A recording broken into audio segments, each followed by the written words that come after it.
Like ఇప్పుడు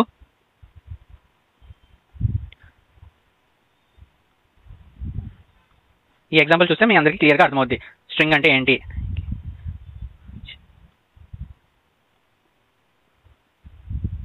so like ఇప్పుడు నిఖిల్ దాన్ని 6 క్యారెక్టర్స్ ఉన్నాయి, బట్ 7 బైట్స్ అని ఎందుకు వస్తుందంటే లైక్ ఇప్పుడు ఇక్కడ n ఉంది, ఇక్కడ i ఉంది, అండ్ ఇక్కడ k ఉంది, అండ్ ఇక్కడ h ఉంది, అండ్ ఇక్కడ i, ఇక్కడ l ఉంది. సో నిఖిల్ అంటే ఆల్రెడీ 6 క్యారెక్టర్స్ కదా, 6 లెటర్స్ కదా, సో ఆల్రెడీ 6 పెడితే అయిపోతుంది కదా. సో లాస్ట్ బాక్స్లో ఏముంటుంది అంటే, సో ఈ లాస్ట్ బాక్స్లో ఏముంటుంది అంటే /0.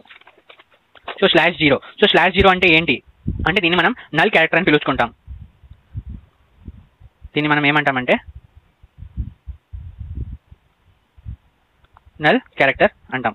సో ప్రతి a sentence, a group of letters తీసుకున్నా, క్యారెక్టర్స్ తీసుకున్నా, సో స్ట్రింగ్ ఎప్పుడైతే తీసుకుంటామో స్ట్రింగ్ అనేది ఒక ఎక్స్ట్రా బైట్ అనేది తీసుకుంటుంది. సో ఎక్స్ట్రా బైట్ అనేది ఎందుకు తీసుకుంటుంది అంటే నల్ క్యారెక్టర్ కోసం. సో అర్థమైంది కదా. అందుకే నా నిఖిల్ అనే వర్డ్ 6 లెటర్స్ ఉన్నా మనకి స్టోర్ అయ్యేటప్పుడు మనకి 7 బైట్ అని చూపిస్తుంది. సో మనం ఆల్రెడీ చూసుకున్నాం like character name and box ఉంటే, స్క్వేర్ బాక్స్ ఉంటే క్యారెక్టర్ అరే, దాన్ని ఏమంటాం స్ట్రింగ్ అంటాం. బట్ ఇన్ జావాలో, సో జావాలో మనం స్ట్రింగ్ ఎలా రాస్తామంటే లైక్ జావాలో మనం స్ట్రింగ్ డైరెక్ట్గా డిఫైన్ చేయొచ్చు. Like string city equals to / Hyderabad.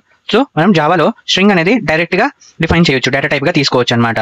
So అదే నేను ఇక్కడ ఎక్స్ప్లెయిన్ చేస్తున్నా. But not provide directly string in data type, but not provide directly string data type in C language. So C లాంగ్వేజ్లో మనం డైరెక్ట్గా స్ట్రింగ్ డేటా టైప్ని మనం యూజ్ చేయడానికి అవ్వదు, బట్ జావాలో మనం డైరెక్ట్గా యూజ్ చేయొచ్చు. So we can write only char name square boxes అంటే array equals to నిఖిల్.